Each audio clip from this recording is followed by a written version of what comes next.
Bueno, arratsaldeon, gabon, egunon, ez dakit non edo noiz entzungo duzuen hau, ikusiko duzuen hau, baina, bueno, egoerak direla eta egingo ditugu klase batzuk, klaseak baino gustatuko ditzadake zeuek ulertzea iradokizun batzuk bezala.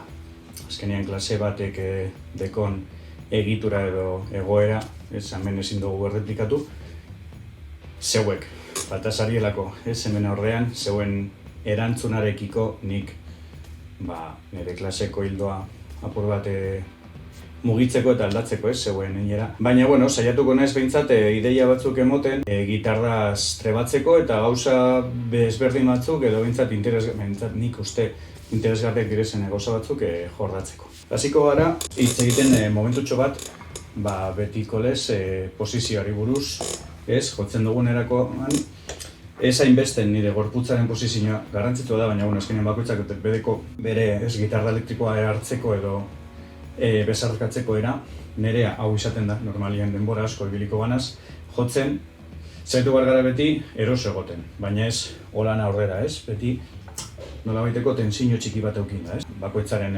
desizioa da, bakoitzaren beharren arabera. Orduan, zertarako behar dugu posizio eroso hau kasu honetan, egingo duguna da kintasko akorde eta akorde maioren inguruko ariketatxo bat. Santirekin hitz egin duan bezala, ni berez erabiliko dut edo egingo dut apur bat kantuei buruz hitz egitea baino, kantu konkretu buruz hitz egitea baino gustatuko litzaidake talde desberdinen estiloak apur bat aztertzea gainetik, zeuentzako apur bat ideiak emoteko zeuek talde horiek bestera batzuetara begiratzeko. Ni normalean ulertzen dut gitarra klaseetan ematen ditugu zen kantuak edo normalean proposatzen direzen taldeen kantuak izaten direz gauza oso teknikoak, beti mastillaren hainbeste sonalde arakatzen dituztenak.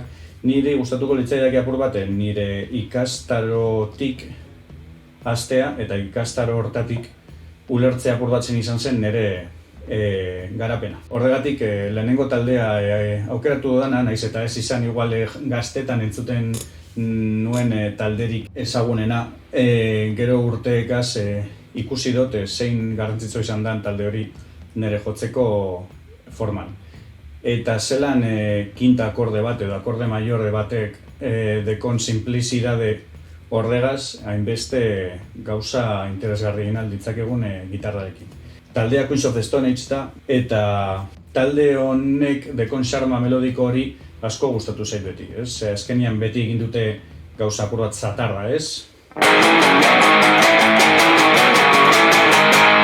Olako riffak erabilita, baina, badekogu gonbidatu espeziala, aurkia, saiatuko gara hurrengo egunetarako behintzat soinua hobetzen edo behintzat afinatzen. Beti eukin dute hori rock primitibo baten rollo, edo kutsua. Eta niretzako nik uste olako akorde robotikoak edo olako akorde sorta robotikoak ikastea oso interesgarri izaten da, lehen hasieran hitz egin dudan posizioa hobetzeko, ez da erreza denbora kantu oso batean, 3 minutu, 4 minutuzko kantu batean kintak egiten egoten, badirudi oso simplea eta oso basikoa dela, baina egon behar da. Eta eskua egon behar da berotuta eta eukin behar dugu ohitura hori, ondo egiten. Orduan, egingo dugu lehenengo errepaso txiki bat entzut direzen akordeak eta zelan jotzen ditugu zen kintako akordeak. Errez, gogoratu beti lehenengo atzamar da, eskerrean hau izan da lehenengoa beti. Jarriko dugu laugarren trastean, 6. sokako laugarren trastean, holan. Mi afinazio estandardean nago, kantu hau berez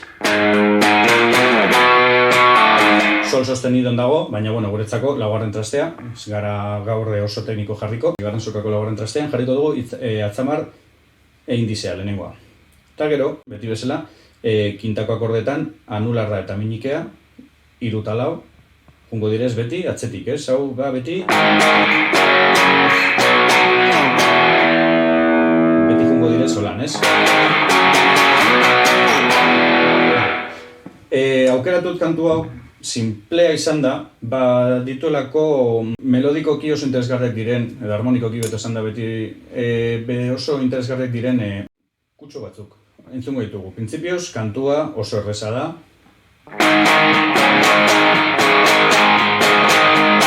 Hau izango litzateke lehenengo basea, edo lehenengo erdifaren lehenengo akordea, eta ikusten duzuen ez egiten dago joku oso interesgarri bat. Ze kinta bihurtzen dago laugarreneko intervalo bat, eta berriz kinta bat. Eta joku horregaz egiten dago apur bat toke blusero, ez? Baina ez solako baizik eta gauza apur bat punkiago batez edo rockero bat dekon sonoritate desberdin bateko blueseko nolabaiteko gauza bat.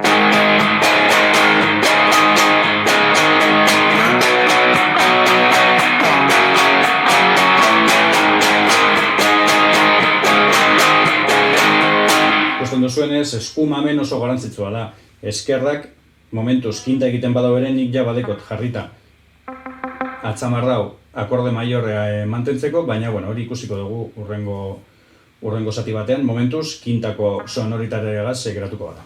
Eta eskumak ekin badau kolpe potente bat, ez? Ez da berez betiko, ez, asuntoa. Pua ez dugu sartzen holan, soken artean baizik eta zaitu bergara kontaktoa alik eta txikiena izaten. Eta lortzen dugunean puntutxo hori, gauza super subjetiboa da, bakoitzak bere sentsazioa hartzen da horregaz. Ulertzen badugu eta hartzen badugu, soinua atatzen da bakarrik.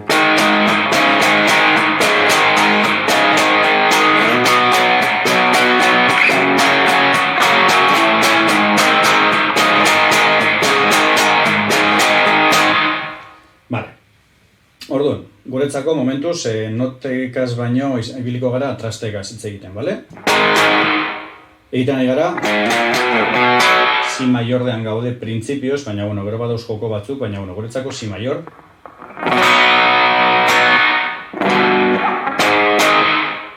Eskalarekiko behintzat, si maior bat izango da. Edo, sol sostenido menor. Baina, ikusiko duzu azkenin izango da trasten asunto bat. Hasiko gara honegaz. Zamitzateke, ta, isilunitxo bat. Beti, kasu honetan, kontrasko ritmoa da, ez? Kontrak, normalian beti okin dugu batuta beste estilo batzutara.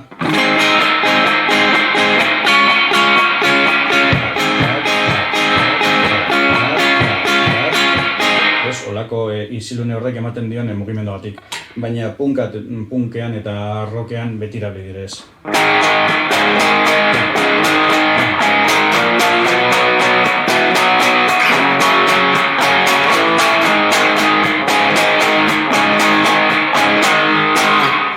Bale, orduan, hori izango litzateke riff osoa, bale? Gutxi dirudi, baina mami asko deko, bale?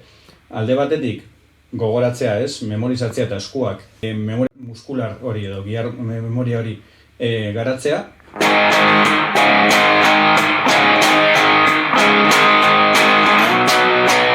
Horretan gara, zazpigarren trastera, si maior hau egiten.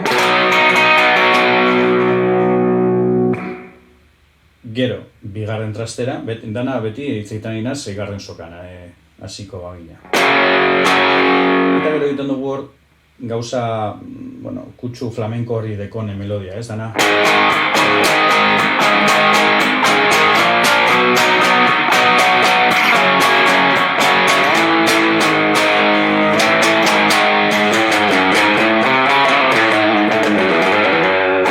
Vale. Horretan, hasten ari dira ja kontzeptu asko, ez? Harmonikoki kontzeptu desberdin batzuk, baina, ni nahi dudana behintzat ariketatxo negaz, ulertzea zelan, kasu honetan Josh Homek dela berez talde honen abeslari eta idazle printzipalak, berak egiten dagoen beti soinu arakatze hori, ez? Printzipioz, ematen digu akorde menor batean hasten garela eta tonalidade menor horrek egiten dagoela nota sorta normala. Eta de repente egiten dago. entzun duzue, milak aldiz, berritxarrak egiten dago. Talako milaka talde jorratzen duten, aldaketa hori ja guretzako normala izango da, depende zen musika entzuten dugu normala izango da. Normalian musika komertzialean ez da inbeste agertzen, baina bueno, izan leike. Kasu honetan, beste gauza esanguratsu bat da, akorde guztiak maiorreak direzela. Orduan, mesedez benetan. Kasu honetan, utziko dugu alde batera, harmonia, bale? Eta geldituko gara bakarrik teksturarekin. Nire gustatzen jat asko konparatzea soinua eta soinuak ematen digun sentsazioa teksturekin edo kolorekin, edalako kontzeptu beste sentimenduen beste kontzeptuekin, bale? Orduan.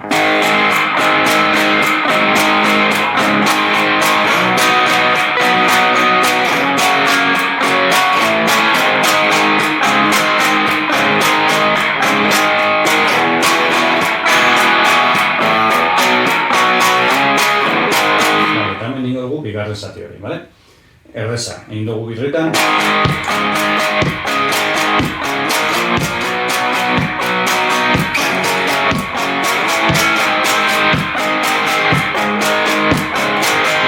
Mi. Gero si, hemen goian.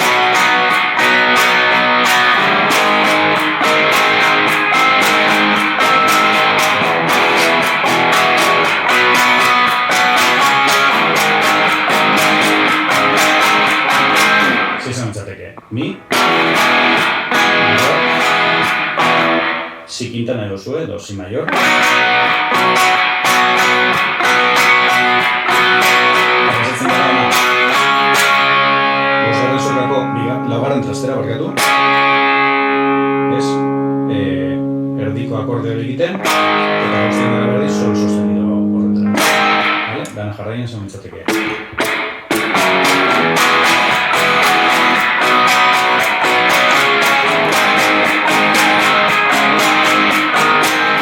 Berez kantu baten moldaketa bat da, baina bueno, interesatzen zaian gehien da hori entzutea, bale? Kolore horiek, apur bat jorratu ditugu zen kolore horiek, adibidez eskala menorretik hasita eskala horretara pasatzea, baina bueno, bakarrik hildo bat eukitzea eta gero berriz jarraitzea beste tonalidade original horretan, hori dan entzate garrantzitsuen honetan, eta batez ere kintako posizio hau, garatzea eta mastillan zehar mugitzea. Harik eta, erreza ez da hitza, baina ez da gauza zailegia, nik uste dut honegaz, eukingo duzuela bastante lan, posizioa garatuz eta batez ere soinua harik eta garbiena izaten, bale? Nik erabili dodan soinua berez, soinu distorsionatu bat da. Printzipioz, distorsio pedal txiki bat jarri dut lehenago, ordenagailuaz nabil, amplirik ez, hemen etxean. Ezin da zarataskorik sartu, musikarekin kontuz ibiligarrera, baina jakin dezazuen bakarrik horretu diskriminantzeko gauza bat erabili dudala, overdrive normal bategaz, eta tono apur bat igota, eta gero Marshall antzeko amplifikadore garbi bat erabili dut, eta gitarra.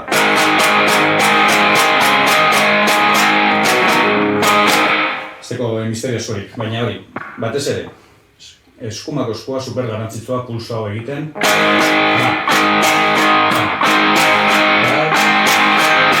Vale? Eta banan akordeak arakatzea.